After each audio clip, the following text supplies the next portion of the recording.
Welcome to the Easy Computer Fixes channel, and this is a quick video talking about a problem that you might have heard on the news, a hack of 50 million accounts of Facebook. Some report 90 million, but you'll see why 90 million in my explanation of what's happening via Facebook. So what exactly has happened is very simple.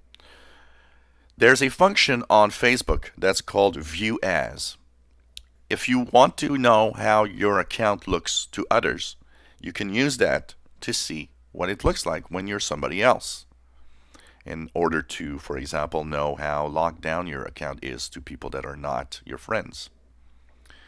That feature had a flaw in the page, and that security flaw was used. Somebody found out. Somebody clever looked at the code and said, hey, we can use this to hack Facebook.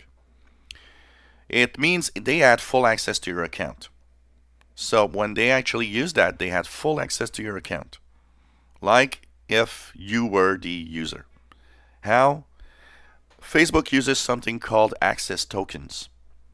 An access token is what prevents you from logging into Facebook every time you go there.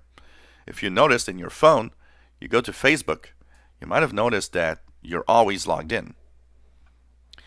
Well, if you went to Facebook during the last couple days and you had to log in again, that's because Facebook reset and changed your access token. That means you're part of the 50 to 90 million people affected by the hack. So that's a sign that you were affected. Logging in again to your devices. Now, what information they got, they're not really sure yet. Facebook is still investigating, looking at the data, trying to find out what is the information that was leaked in here. There's a lot of stuff to look at, of course. And basically, what they're doing is, looking at the data, and as more details will be available, of course, I'll post an updated video. What do you do? Personally, what can you do? Now, Facebook says you don't have to change your password. I don't agree with that. There was a hack. Change your password into your Facebook account. Okay? Very important. Better yet, always use two-factor authentication. But in this case, it's interesting because two-factor authentication was bypassed in this leak. But, as a precaution, change your password.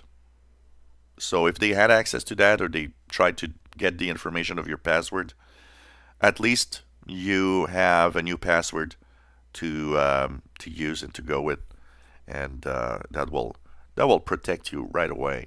I mean, even if they had access to that personal info, with a password change, they have no more access to your accounts. And of course, if your password is the same on other accounts, take the time to change it everywhere, please. And as more information is coming up, I'll be posting an updated video. If you enjoy my videos, please subscribe, give us thumbs up. Thank you for watching.